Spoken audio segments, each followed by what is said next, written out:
Terima kasih Kak Lili atas kehadirannya. Saya izin membuat catatan ya. Jadi, gimana Teh Lili perasaan Teh Lili saat ini? Perasaan aku saat ini, ayah saya ini saat ini tuh sering kadang memarahi saya tanpa alasan yang jelas ya. Terkadang karena gara-gara saya pulang terlalu malam atau cuma telat gitu ya.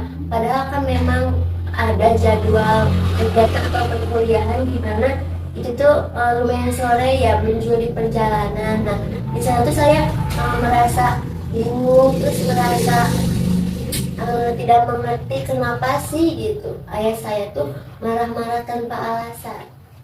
Jadi Teh Lili merasa bahwa ayahnya Teh Lili itu marah-marah dengan tanpa alasan.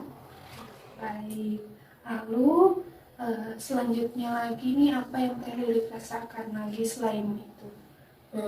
Saya juga merasa capek ya, karena saya tuh seperti harus mempertahankan hubungan pertemanan di mana tuh saya harus memulai semua tuh sama saya duluan gitu, seperti mau ngajak kemana, ngobrol, ataupun kadang saya harus meminta maaf duluan tanpa, kadang itu bukan salah saya. Nah, saya tuh capek, kayak sebenarnya aku juga butuh didengar gitu, butuh ada orang lah gitu di sisi aku buat dijawab lah atau sekedar ngobrol gitu.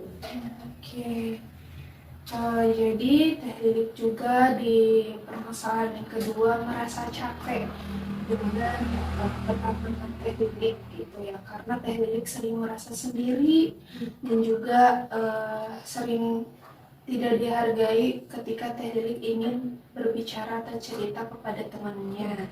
Oke, untuk selanjutnya lagi permasalahan yang ketiga. Aku juga kadang-kadang merasa teman-teman saya tuh cuma melihat saya dari luarnya saja ya, tanpa tahu saya tuh bagaimana dalamnya tuh. Kadang mereka cuma lihat aku yang ceria, aku yang bahagia, aku yang seperti tidak punya beban apapun. Padahal kan sebenarnya saya tuh di belakang tuh gak tahu ya mereka gimana. Saya juga butuh orang yang dapat mengertikan saya.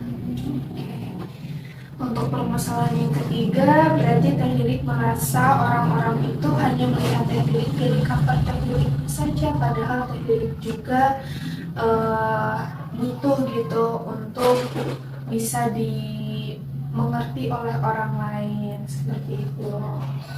Baik, jadi untuk kedepannya cita-cita apa nih yang Teh Lilik ingin lakukan gitu untuk mengubah permasalahan ini?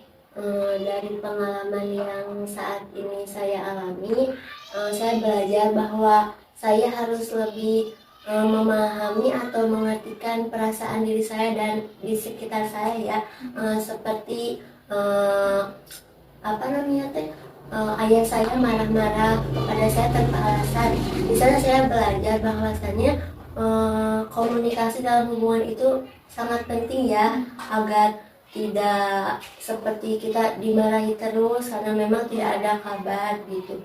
Lalu seperti tadi saya kayak nggak direspon atau nggak dihargai, seperti saya yang harus menjaga hubungan pertemanan itu gitu ya. Ternyata emang sebenarnya hubungan pertemanan itu harus dilakukan oleh dua belah pihak ya, agar yang satunya tidak seperti tidak dihargai, jadi ngerasa dihargai dua-duanya. Lalu yang terakhir, saya juga sebenarnya yang mereka kata-katakan aku tuh selalu bahagia, ceria, padahal kan aku juga kadang terpuruk gitu ya, gak tahu gimana di belakang. Nah, di sana juga teman-teman juga pasti ada lah yang saya seperti saya ya, tidak hanya saya yang kayak di depan tuh terlihat baik-baik aja, padahal banyak juga yang sama seperti saya gitu. Nah, cita-cita saya itu saya ingin jadi pribadi yang lebih memahami, membantu atau mengartikan diri sendiri saya, terutama sama seperti ke orang lain gitu ya. Bisa lebih menciptakan suasana yang nyaman, peka terhadap sekitar saya, terus lingkungan saya, orang-orang terdekat saya. Oke. Jadi sebelum kita menghargai orang lain, kita harus bisa self love atau menghargai diri kita sendiri dulu. Dengan itu baru kita bisa menghargai orang lain. Oke. Terima kasih.